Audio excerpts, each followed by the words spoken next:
प्रियङ्करवावहै तेजस्विनावधीतमस्तु मा विद्विषावहै। ॐ शान्ति शान्ति शान्तिः। ॐ पूर्णमदः पूर्णमिदं पूर्णात् पूर्णमुदच्यते पूर्णस्य पूर्णमादाय पूर्णमेवावशिष्यते। ॐ शान्ति शान्ति शान्तिः।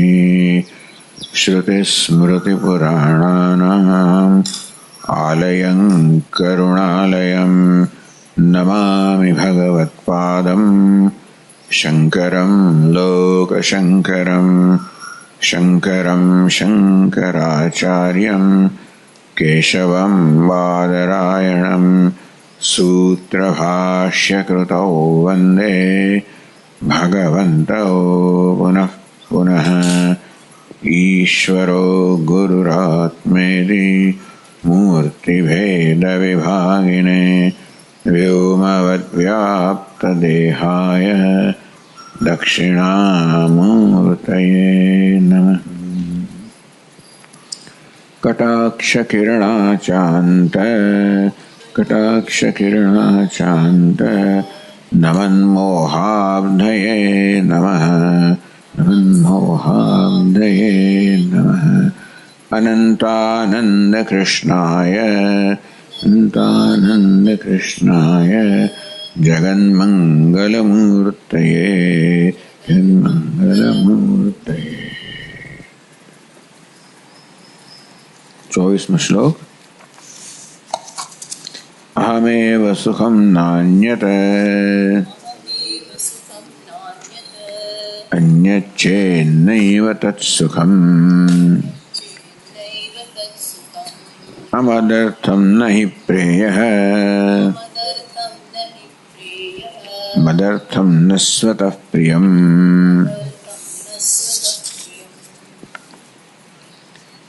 अहमेव सुखम, હું સુખ છું, સુખ સ્વરૂપ છું, અન્યત સુખથી અન્ય નથી.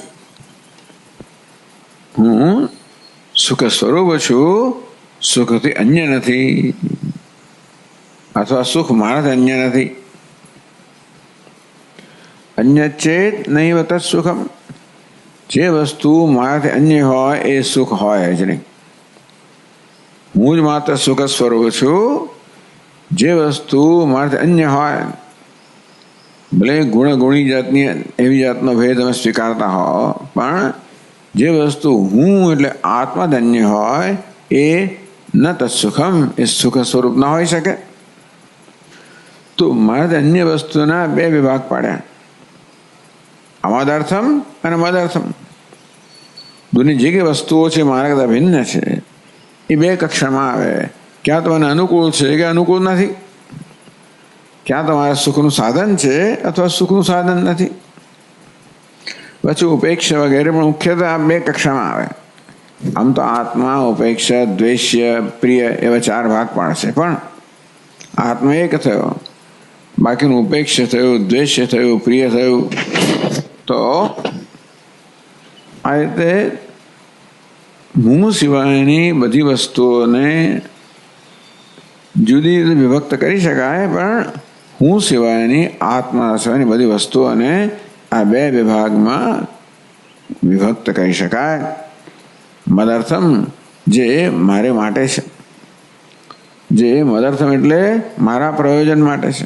અર્થ એટલે પ્રયોજન, જે મારા સુખ માટે છે, જે મારા સુખનું સાધન છે, જે મને અનુકૂળ છે. મદર્થમ.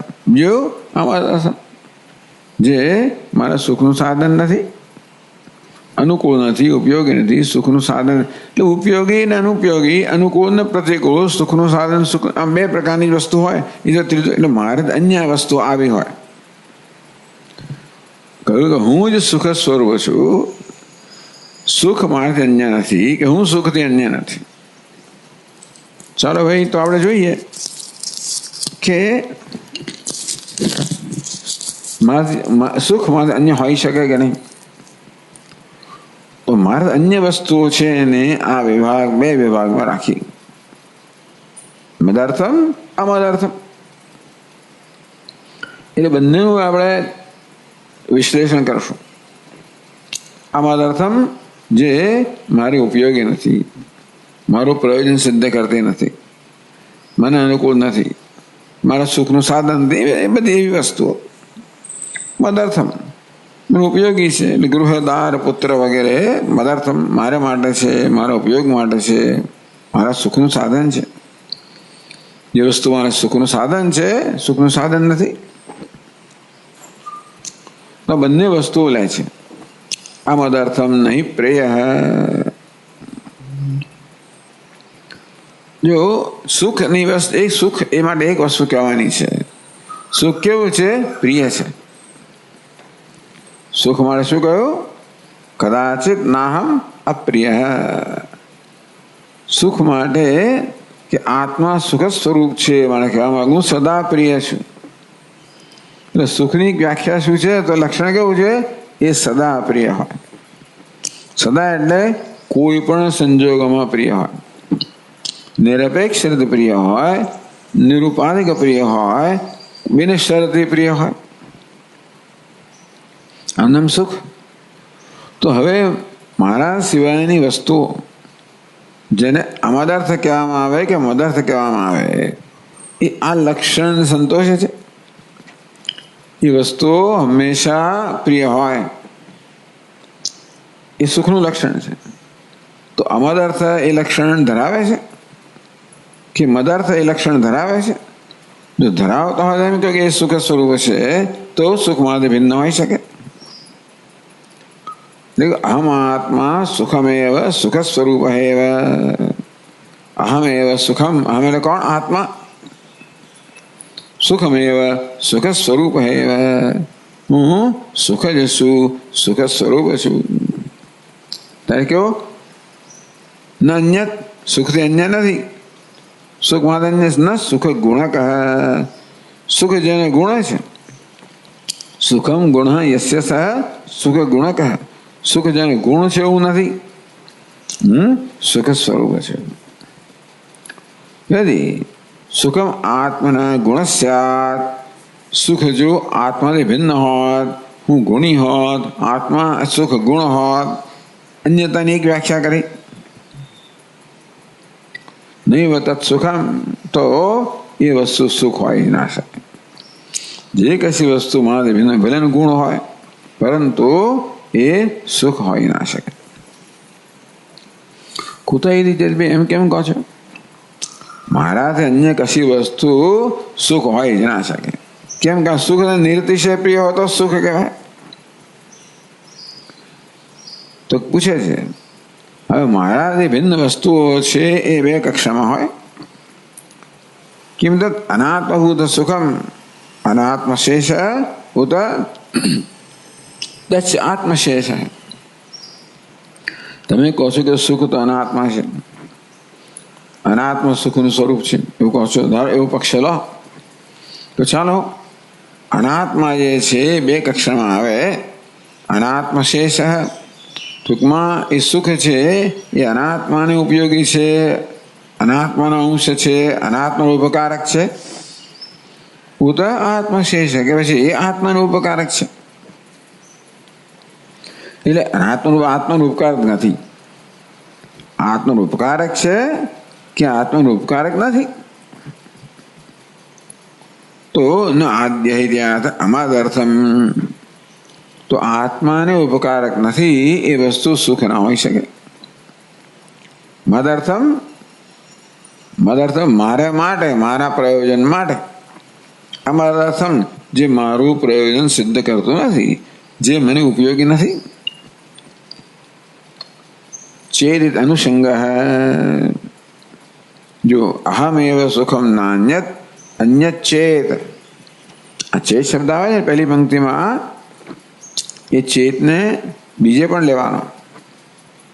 अन्यत चेत नैव तत् सुखम. जो मारे अन्य होय तो सुख ना होय. हवे अमादर्थम, अमादर्थम चेत एवं समझवानुं. चेदिति अनुसंग है. અનુસંગ એટલે અનુસરણ કરવાનું, આગળના ચેતનું અહીંયા આગળ અન્વય કરવાનો.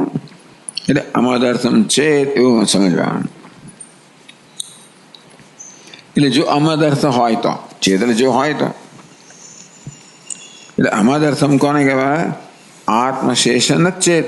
મદર્થમ ન ચેત એટલે અમદર્થમ એટલે જે મદર્થમ નથી. યત્ન મદર્થમ તत् અમદર્થમ. મદર્થમ કોને કહેવાય? આત્મશેષ, આત્મનો ઉપયોગી હોય મદર્થ કહેવાય. ત્યારે અમદર્થ એટલે શું?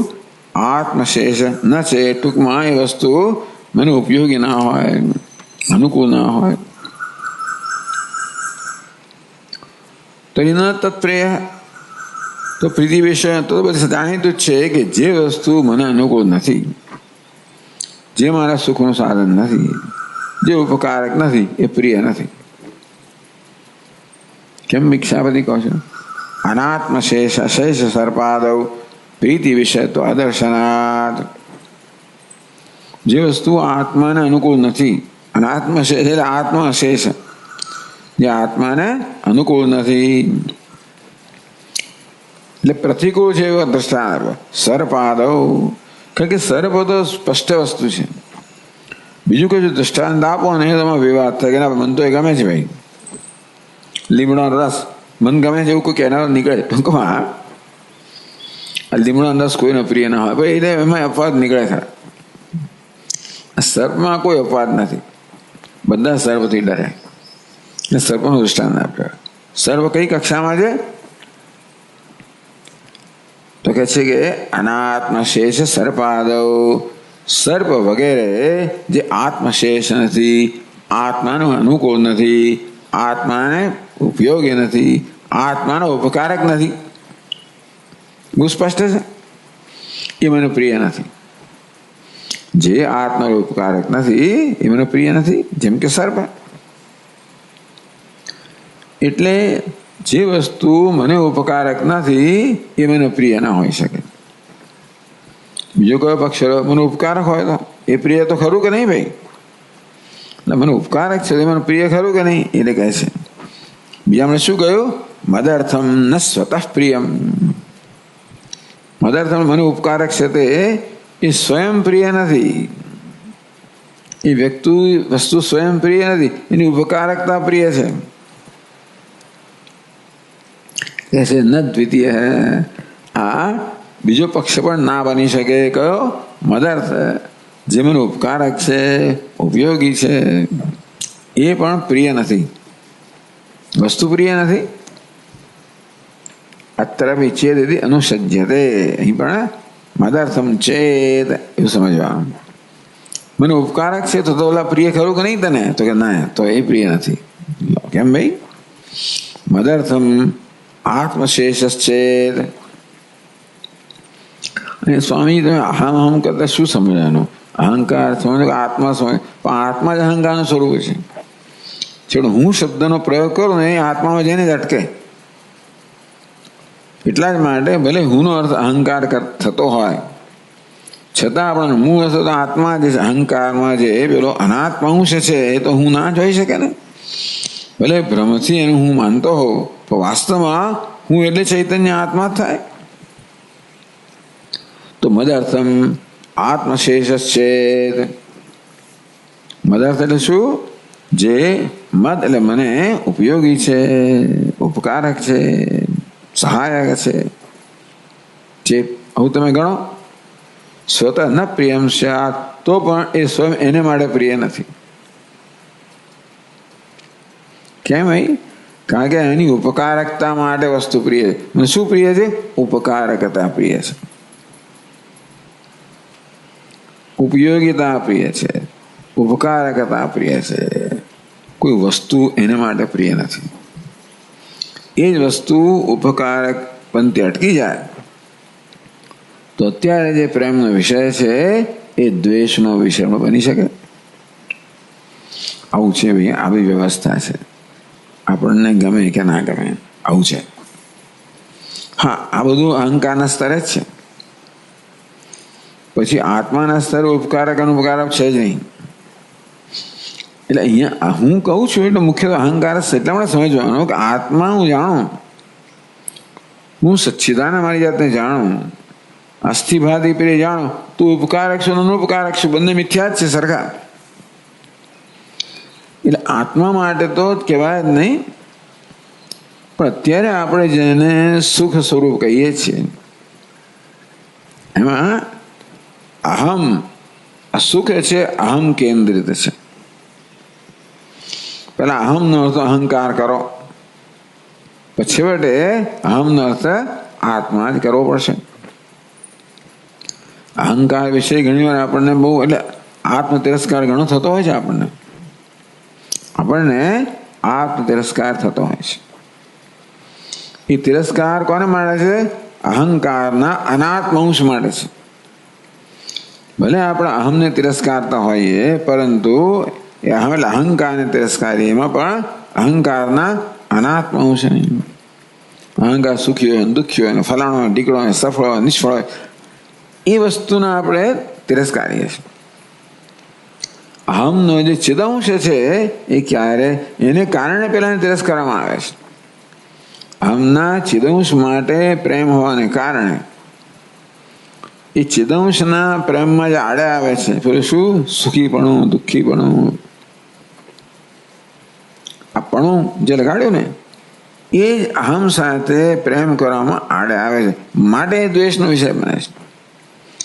હું મારી જાતને દ્વેષ કરતો હોઉં તે કોને દ્વેષ કર્યો? અહંકારને દ્વેષ કર્યો છે. અહંકારના કયા અંશને? અનાત્મ અંશને, જડ અંશને.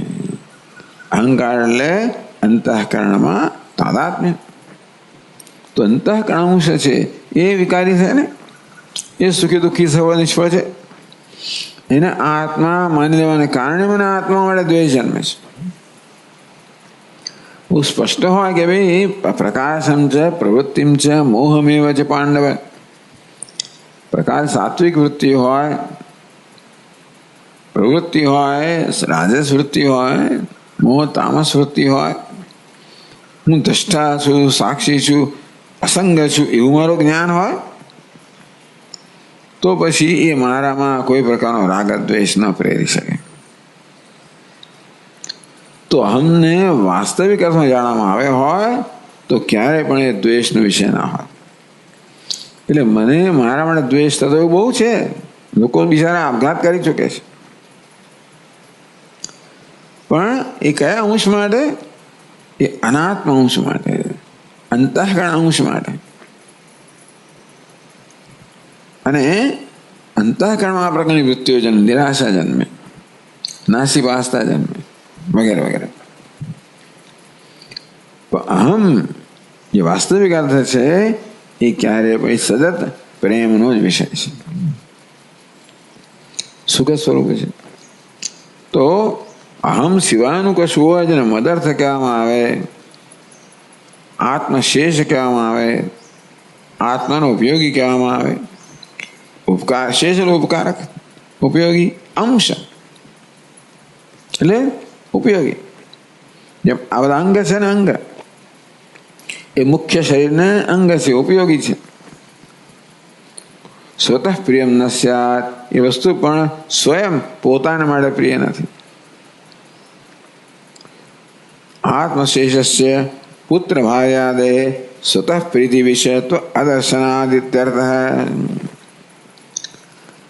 પુત્ર ભાર્યાદે એટલે પુત્રને પહેલા મૂકે છે. પુત્ર દાર ગૃહાદેશુ. વૈદિક સંસ્કૃતનો પુત્ર પહેલો, પછી દારા આવે છે, પછી ગૃહ આવે છે.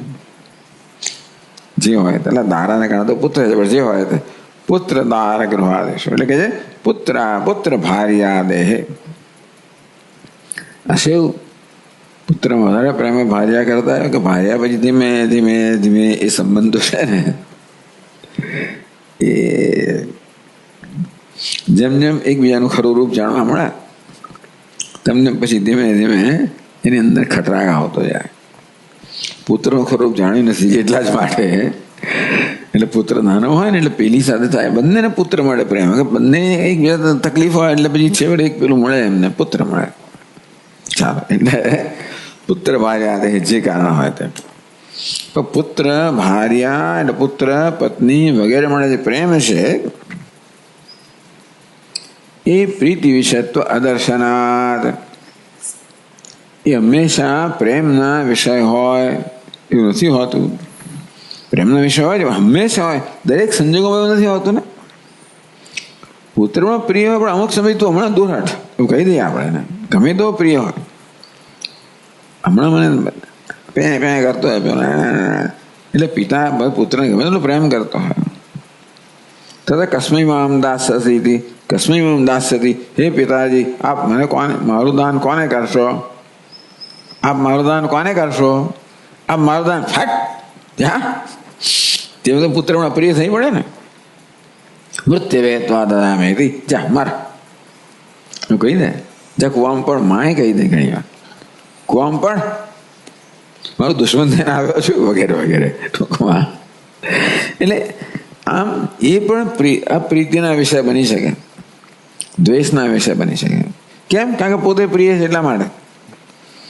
એ પોતા વિષયની પ્રીતિમાં આડખલેરું થાય છે એટલા માટે દ્વેષ. ટૂંકમાં બધી વસ્તુ જે મદદ થશે ને એ પણ દ્વેષનો વિષય બની શકે. એ વસ્તુ સ્વયં પોતાને કારણે પ્રિય હોત તો ક્યારેય દ્વેષનો વિષય ના મળે. લાડુ પણ ગમે તેટલો પ્રિય હોય તો પણ શું, એટલે આ તો રૂલ ઓફ ડિમિનિશિંગ રિટર્ન. લાડુ પણ પહેલો લાડુ બહુ પ્રિય હોય, બીજો ઓછો પ્રિય હોય, ત્રીજો ઓછો પ્રિય હોય, પછી પેલા સૌરાષ્ટ્રમાં જાઓ અને તમે મોંની અંદર ધકેલા જ કરે. હવે એને જોઈને ત્રાસ થાય આપણને લાડુ જોવું. એટલે ઘણી વાર આ બહુ લગ્નની સિઝન ચાલતી હોય ને, સવાર સાંજ જમવા જાઓ ને મીઠાઈ ખાઈ ખાઈને એવા ત્રાસ કે બહાર જે ખીચડી બનાવો એવું કહીએ આપણે. કોઈ પણ વસ્તુ છેવટે દ્વેષનો વિષય બની શકે છે, સંજોગો જોઈએ. એટલે પ્રેમનો વિષય પણ સંજોગોના કારણે છે. સંજોગો બદલાય તો જે અત્યારે પ્રેમનો વિષય છે એ દ્વેષનો વિષય બની શકે.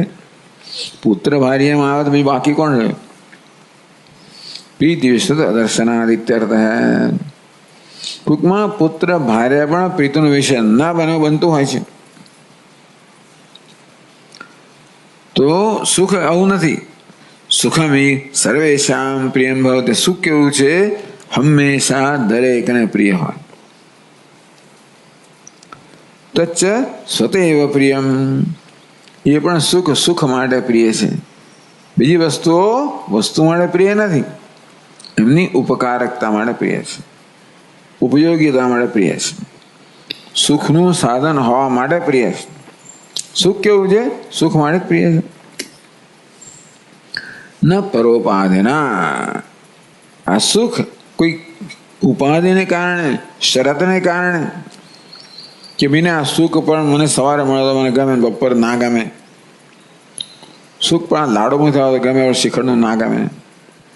સુખ પણ આ વ્યક્તિમાં થવા તો ગમે, બીજી વ્યક્તિ. સુખ એટલે સુખ. ટૂંકમાં કોઈ ઉપાધિ, ધારો કે કોઈ વસ્તુ નિમિત્ત બને, પુત્ર ભાર્યા ગમે તે વસ્તુ નિમિત્ત બને તો પણ સુખ તો મને સુખ માટે જ પ્રિય છે. આને સુખ આપે મળવા નહીં જોઈએ. ધારો કેવું કહીએ આપણે, લાડુ તારું સુખ નહીં જોઈએ. એ સુખ આપતો હોય તો હું કહીએ જ નહીં ને આપણને. સુખ કેવું છે? સુખ માટે પ્રિય છે. બાકીની વસ્તુઓ કેવી છે? ઉપકારકતા માટે, ઉપયોગિતા માટે, સુખનું સાધન હોવા માટે પ્રિય છે. આત્મા એવ ભવિતુમર્હતિ. હવે આત્મા જે છે એ સતત પ્રિય છે અને સુખ પણ હંમેશા પ્રિય છે. આત્મા કેવો છે? નિર્વિશેષ પ્રિય છે, નિરુપાધિક પ્રિય છે. બિનશરતી પ્રેમ આત્મા માટે છે. સુખ માટે પણ બિનશરતી પ્રેમ છે, નિરુપાધિક પ્રેમ છે. માટે બધું સરખામાં થાય એટલે બધું લક્ષણ એક થયું. માટે આત્મા એવા ભવિતું. મારે સુખ કેવું છે? આત્મા જ હોવું જોઈએ. અનાત્મા ના હોઈ શકે. અનાત્મા હોય તો અપરાર્થ હોય, એટલે મારો ઉપયોગી ના હોય.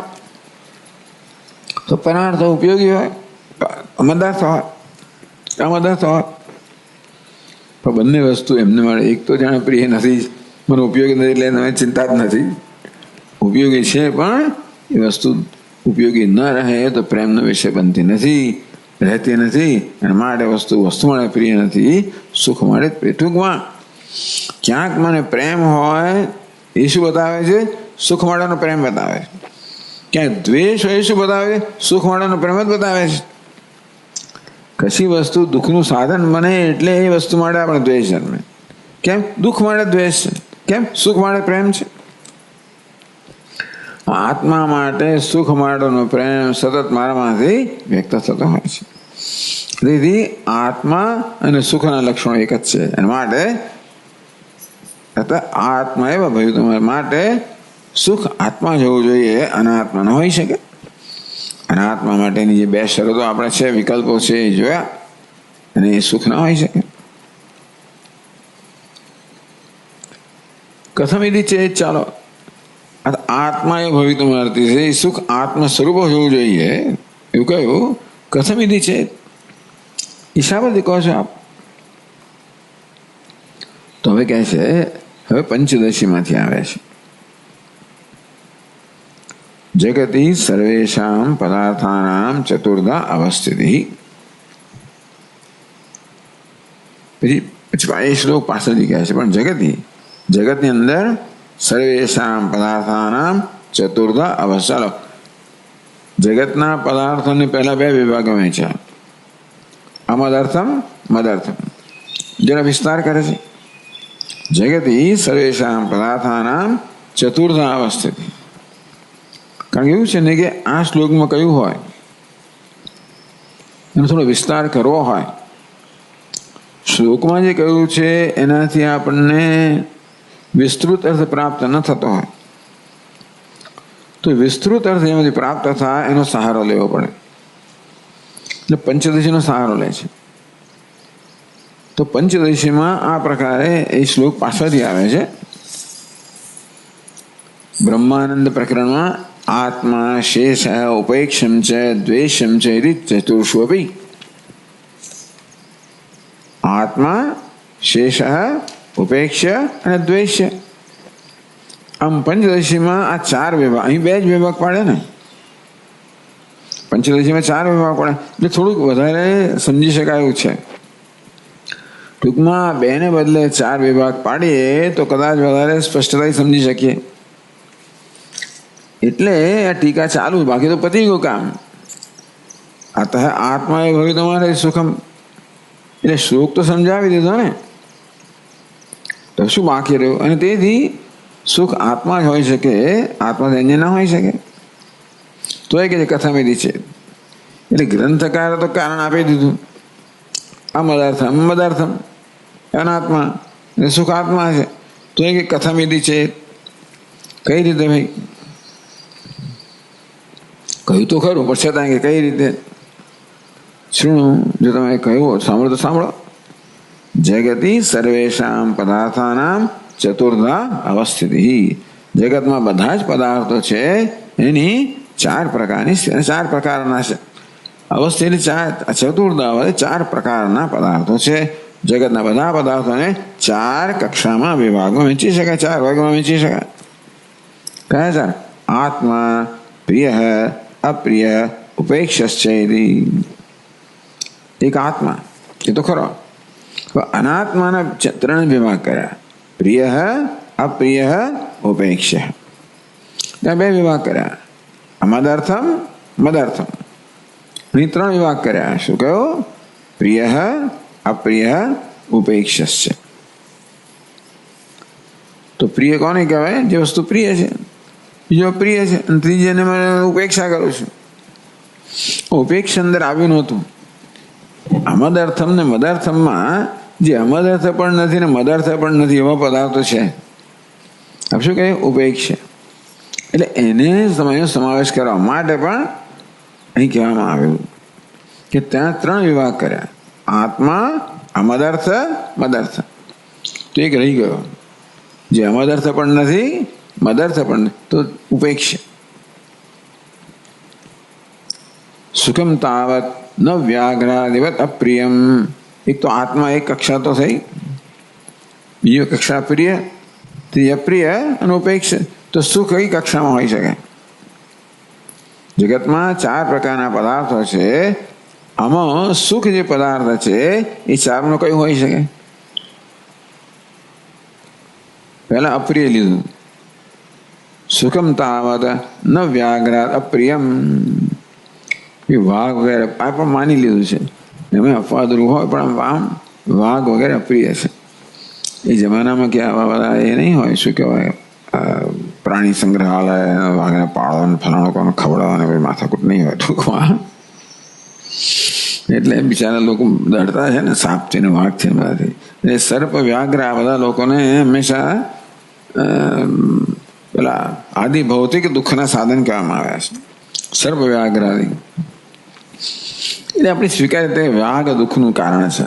કોઈ કે ના મને તો વાઘ બહુ ગમે તો તું બાજુમાં રહે ભાઈ, તો આપણે તારે બીજું દ્રષ્ટાંત આપ્યું. તો ગરોળી, તો હા એ વાત બરોબર, એને બીજું દ્રષ્ટાંત આપવું પડે. કોઈ દુનિયા હોય તો કરવું જોઈએ જે અપ્રિય હોય, દુઃખનું સાધન માનવામાં આવતું હોય. તો સુખમ તાવત ન વ્યાઘ્રાદિવદ અપ્રિયમ. વાઘ ના દ્રષ્ટાંત કેવું હોવું જોઈએ? સર્વસંમત હોવું જોઈએ. એટલે હવે એટલે વાઘને એવું દ્રષ્ટાંત પહેલા સર્પ કહેવામાં આવે, એ વાઘ કહેવામાં આવે. તો વાઘ બધાને અપ્રિય હોય, કારણ કે તમારો હુમલો કરે, ખાઈ જાય તો તમે મારી નાખ્યા. મૃત્યુ અપ્રિય જેમ વાઘ અપ્રિય બની જાય. તો સુખ એવું અપ્રિય નથી. વાઘને જોઈને ડરીએ, આપણે ભાગી જઈએ. સુખને જોઈને ડરીએ ના, ભાગી જઈએ તો કે ના. અપ્રિય કોને કહેવાનું દ્રષ્ટાંત વાઘ આપ્યું.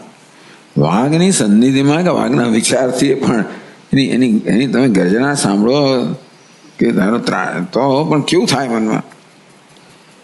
ક્યાંક ભૂલા પડી ગયા અને તો હવે તો ગિરનારમાં ગયા હો ને ફરવા ગયા હો ને કંઈક જગ્યાએ જવાનું હોય ને ભૂલા પડી ગયા જંગલમાં, ભાઈ તો રાત થાય ને તો પછી જે વાઘ નીકળે પછી જે થાય. એટલે વ્યાઘ્ર વાઘ વગેરે. ચાલો તમને વાઘ પ્રિય હોય તો સિંહ પણ પ્રિય હોય તો વરુ, તો કશુંક તો નીકળે જે વ્યાઘ્રાદી કહ્યું. એટલા માટે કેટલાક એવા ચેમ્પિયન હોય કે ના મને તો વાઘ અપ્રિય નથી, તો એ તને સિંહ ચિત્તો, વરુ, કૂતરું, બિલાડી, ગરોળી, કશુંક તો હોય, સાપ.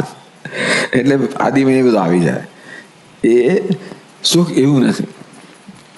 જોઈને આપણે થાય ભાગો એવું નથી. સુખ અપ્રિય નથી, એ તો બધાનો અનુભવ જ છે. એટલે અપ્રિયનું દ્રષ્ટાંત આપ્યું. તસ્ય સર્વૈ પ્રાર્થમાનત્વાત્. કેમ અપ્રિય એમ કહો છો?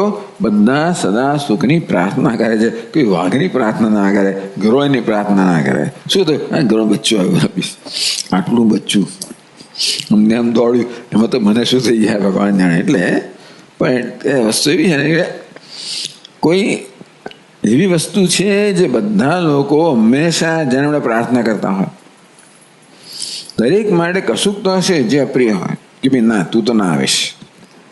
એટલે જમવામાં પહેલા ના બોલો. દરેકમાં આપણે કઈ આવું કરી દીધા હોય છે.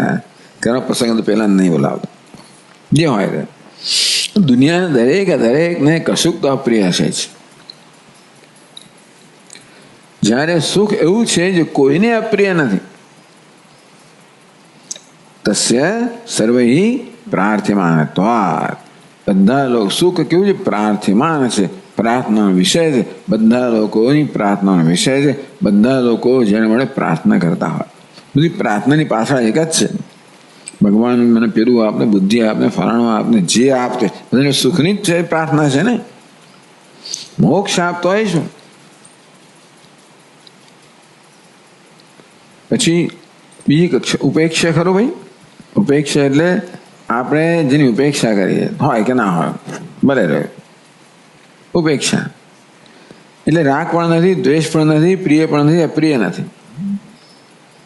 ઉપેક્ષા અતએવ ન લોષ્ટાદ ઉપેક્ષમ.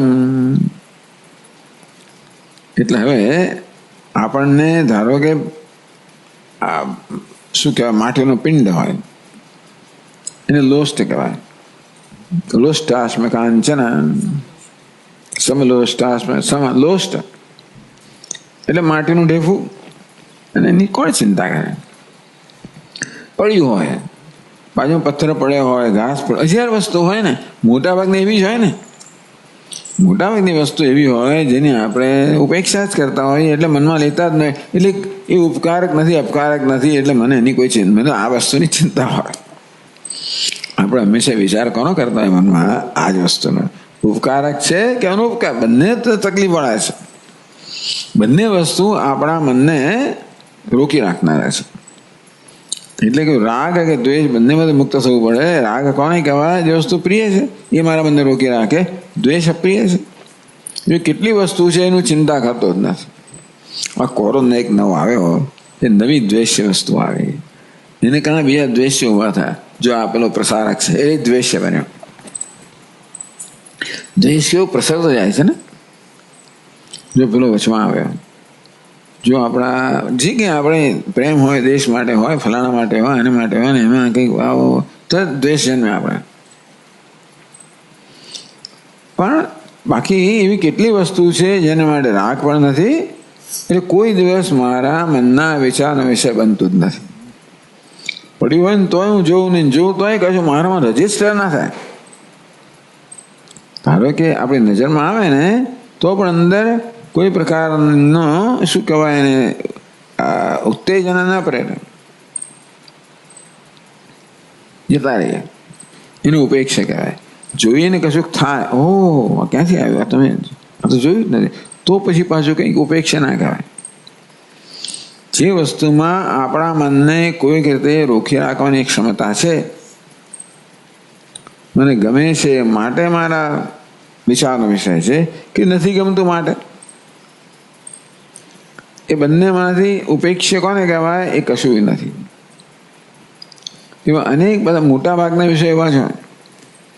દ્રષ્ટાંત આપ્યું કે બાજુમાં માટીનું ઢીવું પડ્યું હોય તો હું કંઈ ચિંતા નથી કરતો, જોતો નથી, ઉપેક્ષા કરો છો.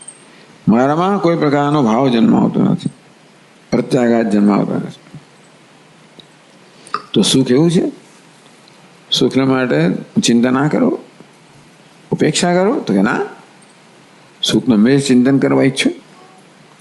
સુખ ઉપેક્ષા કક્ષામાં ના આવે, અપ્રિય કક્ષામાં પણ ના આવે, ઉપેક્ષા કક્ષામાં ના આવે. ના તો સહેરાજ એટલે પેલા બે લીધા. આમ ચારમાં આત્મા પહેલો આવે, પછી પ્રિય, પછી ઉપેક્ષા છેલ્લો છે એમના યાદીમાં.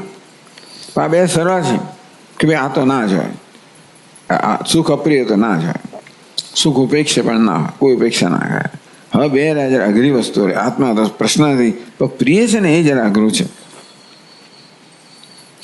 ના બી પ્રિય માત્રમ, તો દુનિયાના પદાર્થોમાં જે પ્રિય પદાર્થ છે ને એ પ્રિય હોવાને એ પ્રિય માત્રમ, એ જે છે એ પ્રિય છે માટે પ્રિય છે. ન અપી પ્રિય માત્રમ, ટૂંકમાં એ મને પ્રિય છે માટે માત્ર પ્રિય જ છે એવી કક્ષા છે ના. તશેષે પુત્ર ભાર્યાદોપી તદ્દર્શનાદ, તો કે ના પ્રિયના જે ઉપયોગી છે એવા પુત્ર ભાર્ય, એટલે એક જગતનો પદાર્થ છે એ કોઈ પદાર્થ માત્ર પ્રિય જ હોય, એ જ માત્ર પ્રિય હોય એવું નથી, પણ એ પ્રિયનો ઉપયોગી હોય. ધારો કે કશી વસ્તુ મને પ્રિય છે તો એ જ માત્ર પ્રિય છે એવું નથી, એનો ઉપયોગી હોય ને.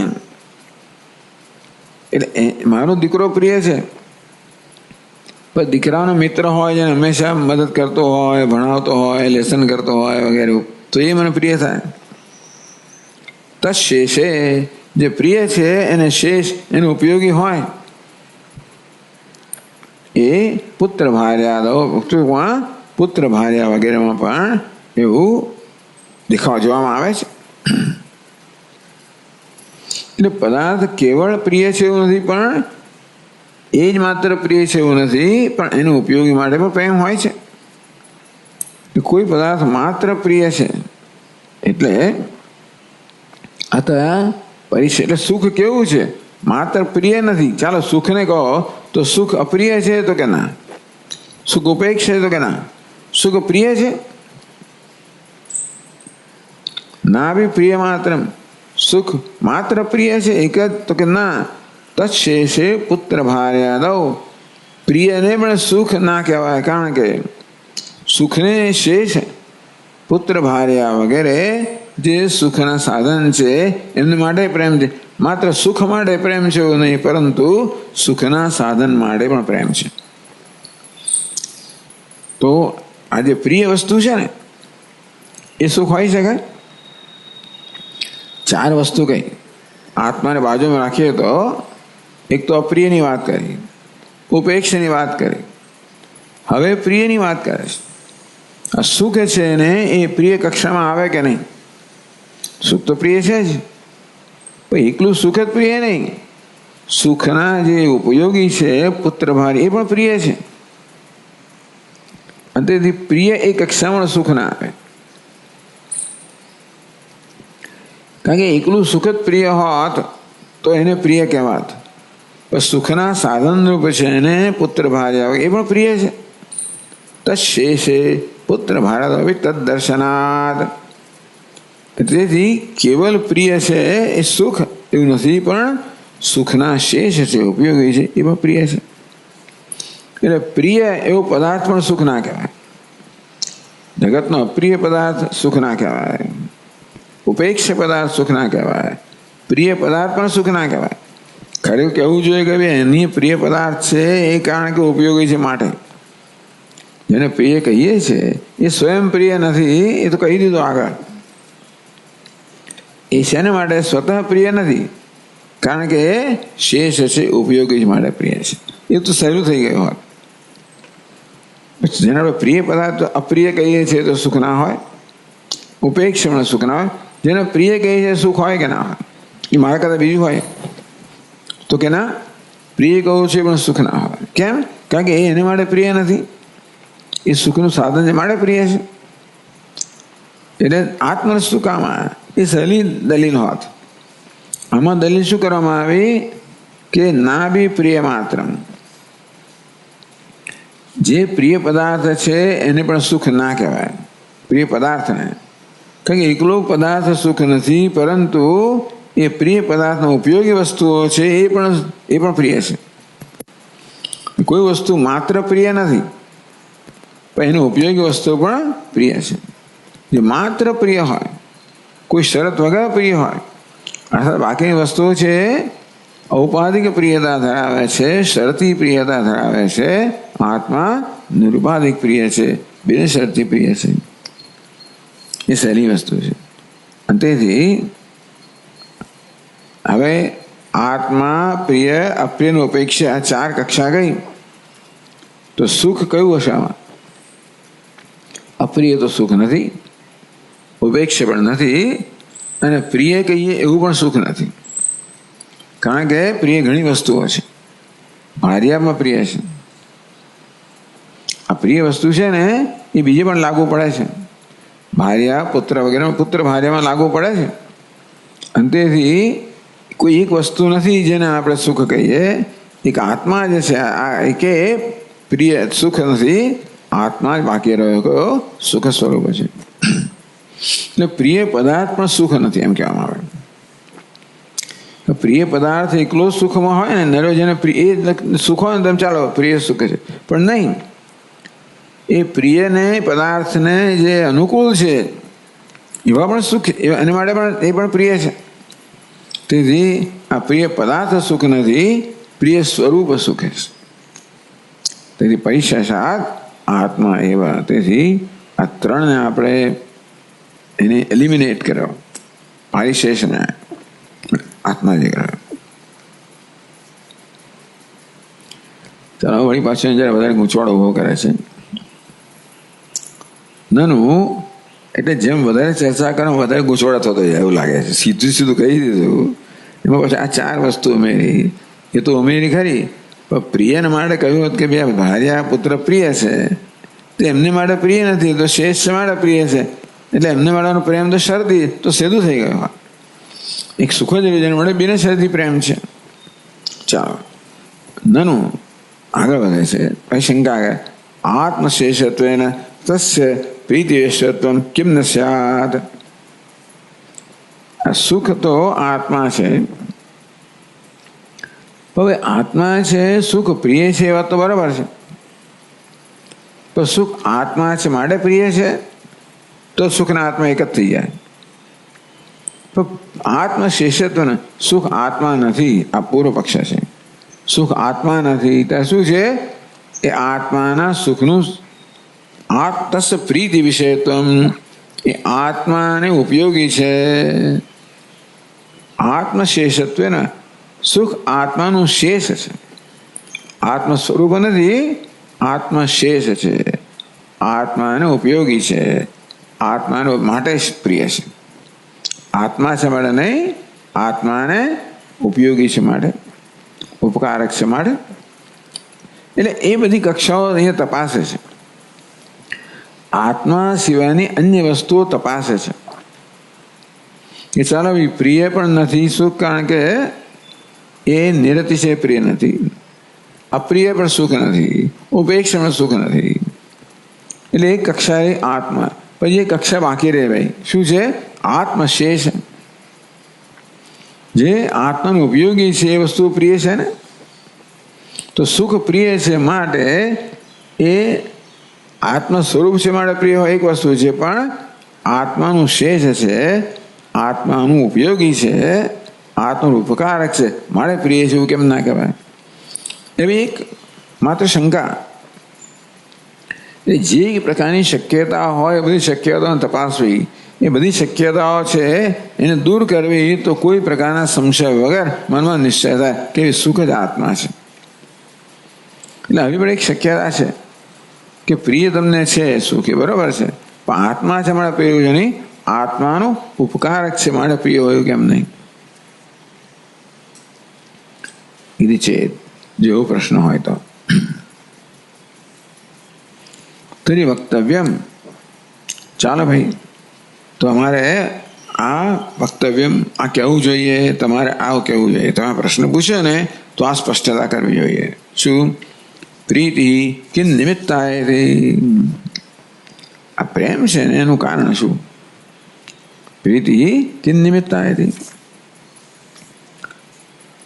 એ હવે તમે સુખ અને પ્રીતિને જુદા ગણો છો. સુખ છે આત્મા નથી, આત્મા વડે સદા પ્રીતિ છે. કેવી છે? નિરવશેષ નિરુપાધિક પ્રીતિ છે. સુખ માટે પ્રીતિ છે એ તો આત્માને ઉપયોગી છે માટે. આત્મા વડે પ્રીતિ છે ને એ બિનશરતી છે. સુખ માટે પ્રીતિ કેમ છે? કારણ કે આત્માને ઉપયોગી છે માટે. એટલે હવે તમે કહો છો કે એ પૂછે છે કે ભાઈ આત્મામાં પ્રીતિ તમે સ્વીકારો છો, તો આત્માની પ્રીતિ કેમ નિમિત્તા? આત્મામાં નિરતિશય કે નિરુપાધિક પ્રીતિ છે, બિનશરતી પ્રીતિ છે, સ્વીકારી લીધું. એનું કારણ શું? કેમ આત્મા માટે બિનશરતી પ્રેમ છે? કારણ શું? ये न सुखम अभी तक शेषतया प्रियम जायते. આત્મા જે પ્રેમ છે, કયા પ્રકારનો પ્રેમ છે જેને કારણે સુખ પ્રિય લાગે છે? એ આત્માનું સાધન છે મારે, એ પ્રીતિનું સાધન છે મારે સુખ. હવે સુખ અને પ્રીતિ એક છે એમ કહેવા માંગે છે. પહેલા જુદા કર્યા. આત્મા માટે પ્રીતિ છે, સુખ માટે પ્રીતિ કેમ છે? કારણ કે એ આત્માનું ઉપયોગી છે માટે. તો આત્મા વડે પ્રીતિ છે જ્યારે આપણે તપાસીએ કે કેમ પ્રીતિ છે. એવા કેવા પ્રકારની પ્રીતિ આત્મા માટે છે જેને કારણે સુખ પણ સ્વયં પ્રિય નથી, પરંતુ આત્માનું ઉપયોગી છે માટે પ્રિય છે. એવા કયા પ્રકારની પ્રીતિ આત્મામાં છે? તમે આત્માની પ્રીતિને કયા પ્રકારની કહો છો? શું સમજો છો? કયા પ્રકારની સમજ છે તમારે? येन सुखमपि तच्छेषतया प्रियम जायते. ભાઈ તમે આત્મા પ્રત્યે જે પ્રીતિ છે એમને સમજાવો. એવી કેવી પ્રીતિ છે જેને કારણે સુખ સુખ માટે પ્રિય નથી, પણ સુખ તો પ્રીતિનો વિષય છે માટે સુખ છે, પ્રીતિનો ઉપયોગી છે માટે સુખ છે. તો સુખ ને પ્રીતિનો ફેર થયો ને. પ્રીતિ તો છે, પણ સુખ કેમ પ્રિય છે? એ સુખ પ્રીતિનું ઉપકારક છે માટે. મને આત્મા વાળો પ્રેમ છે ને, સુખ એ આત્મા વાળો પ્રેમનું ઉપકારક છે, એટલા મને પ્રિય છે. સમજ પડે છે? નથી પડતી. શેષ કે સાધન તમે સુખને પ્રીતિ સ્વરૂપ નથી કહેતા, આત્માને પ્રિય કહો છો, આત્માને પ્રીતિ સ્વરૂપ કહો છો કે આત્મા માટે નિરુપાધિક પ્રીતિ છે, તો સુખ માટે નથી એવી. ત્યારે કેમ છે? સુખ તો પ્રીતિનું સાધન છે, એટલા માટે. સુખ માટે પ્રિય નથી, સુખ તો પ્રીતિનું સાધન છે માટે પ્રિય છે. અને તો પ્રશ્ન થયો કે ભાઈ એ તમે પ્રીતિ એટલે શું સમજો છો? કઈ રીતે પ્રીતિને સુખ કરતા જુદી પાડો છો? કે સુખ માટે પ્રિય નથી, પણ સુખ પ્રીતિ માટે પ્રિય છે. સમજ પડી? પ્રીતિ તો પ્રીતિ માટે પ્રિય છે આત્મા. પેલો કે સુખ માટે પ્રિય નથી, સુખ તો પ્રીતિનું સાધન છે એટલા માટે પ્રિય છે. સુખ આત્મા પ્રીતિ જન્માવે છે માટે પ્રિય છે. સુખ પોતે પ્રિય નથી પોતાના માટે, પણ સુખ આત્મામાં પ્રીતિ જન્માવે છે માટે સુખ પ્રિય છે. એને આત્મશેષ કહેવામાં આવે. ચાલો ભાઈ, ચાલો એ પક્ષ સ્વીકારીએ. તો પહેલાં આપણે એ વિચારવું પડે કે તમે કહો છો કે સુખ આત્મામાં પ્રીતિ જન્માવે છે માટે પ્રિય. એ પ્રીતિ શું વસ્તુ છે? એ કહે છે કે કિન નિમિત્તા પ્રીતિ. તેનો અર્થ એ થયો કે આ પ્રીતિ છે ને એ પણ સુખને કારણે જન્મે છે. જ્યારે તમે કહો કે આ સુખ છે આત્મશેષ છે, એનો અર્થ એ થયો કે સુખ છે માટે આત્મામાં પ્રીતિ છે. એટલે પ્રશ્ન થયો કે ભાઈ આત્મામાં જે પ્રેમ છે ને શેના કારણે છે? એ કશા કારણે છે? આપણે શું કહેવા માંગીએ? આત્મામાં પ્રેમ કેવો છે? કારણ વગરનો છે, નિર્નિમિત્ત છે. હવે તમે જુદું કર્યું સુખને ના આત્માને, કે સુખ તો આત્મામાં પ્રીતિ જન્માવે છે, આત્મા પ્રિય છે. પણ સુખ કેમ પ્રિય છે? સુખ આત્મામાં પ્રીતિ જન્માવે છે માટે પ્રિય છે. આત્મા પ્રિય છે બરાબર, પણ સુખ માટે પ્રિય નથી, એ આત્મામાં પ્રીતિ જન્માવે છે. એટલે સુખ આત્મામાં પ્રીતિનું સાધન બન્યું. તો પ્રશ્ન પૂછે કે આ પ્રીતિ છે કયા પ્રકારની છે? આત્મા પ્રીતિ છે કારણ કે સુખ સાધન હોય તો સુખ નિમિત્ત થયો ને. તો મને મારા પ્રેમ છે એનું કારણ શું ભાઈ? તમે કે સુખ એનું કારણ. એટલે પ્રશ્ન પૂછીએ છીએ કે આત્મા જે પ્રીતિ છે ને એ શેને કારણે છે? કિન નિમિત્તા એથી, એનું શું કારણ છે જેને કારણે સુખ પણ સુખ માટે પ્રેમ નથી, પ્રિય નથી, સુખ પણ પ્રીતિ જન્માવે છે માટે પ્રિય છે. આ સુખને પ્રીતિમાં ભેદ કર્યો કે આત્મા માટે પ્રીતિ છે. સુખ કેવું છે? આત્મા માટે પ્રીતિ જન્માવે છે માટે સુખ પ્રિય છે. આત્મા માટે પ્રીતિ જન્મવી એટલે એનો અર્થ થયો કે પ્રીતિનું કોઈ કારણ છે. આત્મા પ્રેમ છે નિષ્કારણ નથી, નિર્નિમિત્ત નથી, કોઈ નિમિત્તથી છે ને. તો શું નિમિત્ત છે જેને કારણે મને મારા માટે પ્રેમ છે? એટલે પ્રશ્ન થયો પ્રીતિ કિન નિમિત્તા હતી. આત્મામાં જે પ્રીતિ છે ને એ કયા કારણે છે?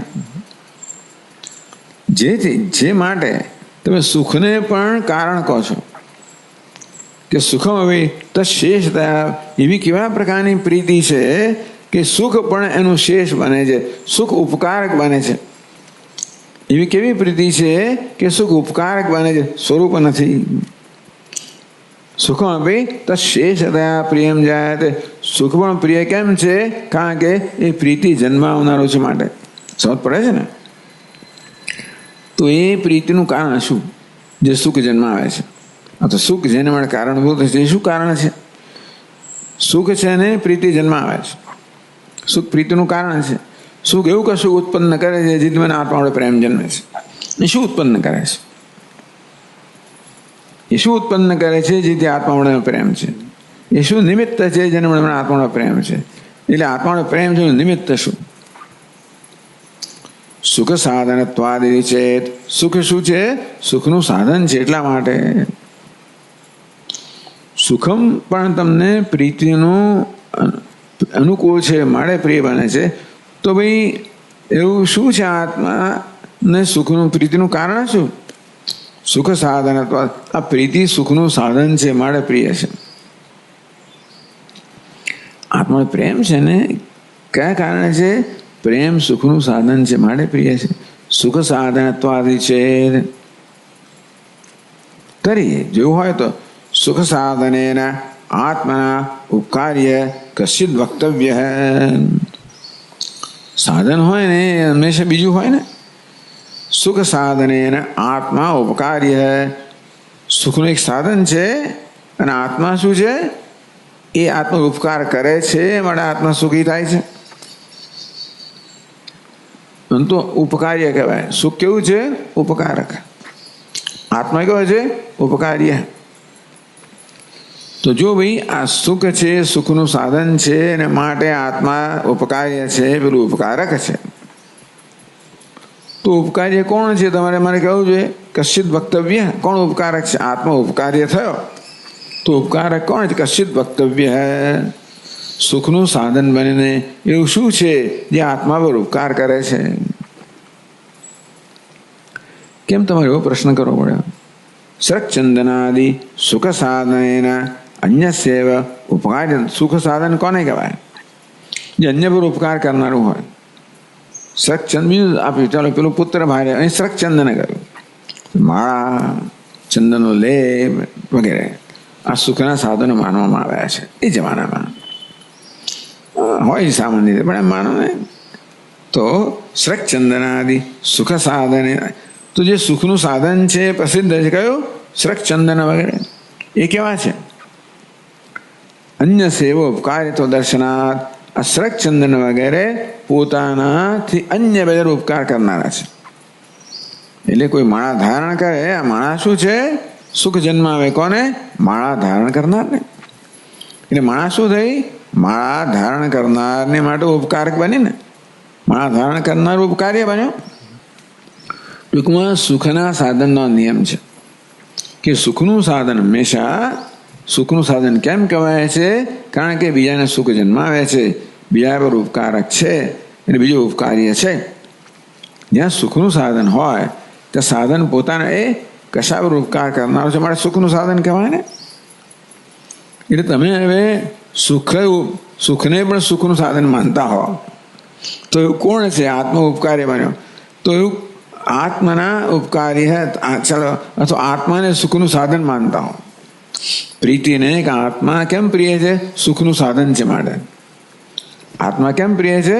સુખનું સુખ સ્વરૂપ છે માટે નહીં, સુખનું સાધન છે માટે પ્રિય છે. સુખનું સાધન કેવું હોય? હંમેશા કોઈ પર ઉપકાર કરનાર હોય.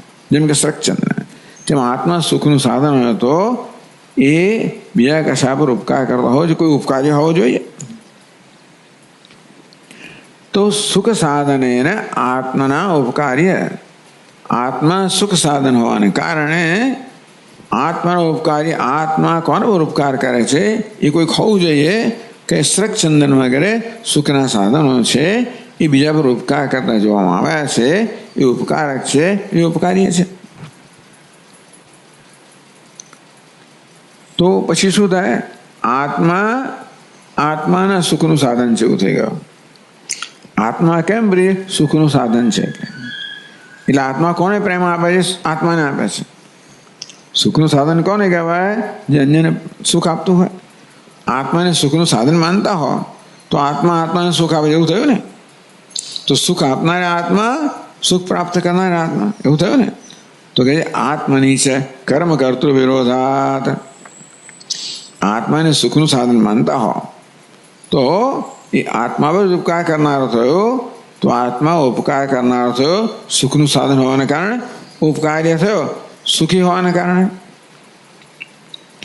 એકમાં કર્મ કર્તૃ વિરોધાત ના આત્મા બીજા કોઈનું. તો ભાઈ સચ ઉપકાર્ય અન્યો ન દૃશ્યતે.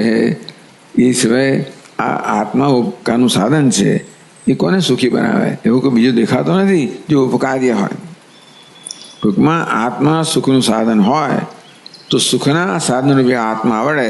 ઉપકારી એક આત્મા જ જણાય છે, એ સિવાય બીજું કોઈ છે નહીં. એ આત્માને તમે ઉપકાર્ય ગણો તો ઉપકારક પણ આત્મા થયો, ઉપકારી પણ આત્મા થયો. તો કર્મ કરતો વિરોધ થાય.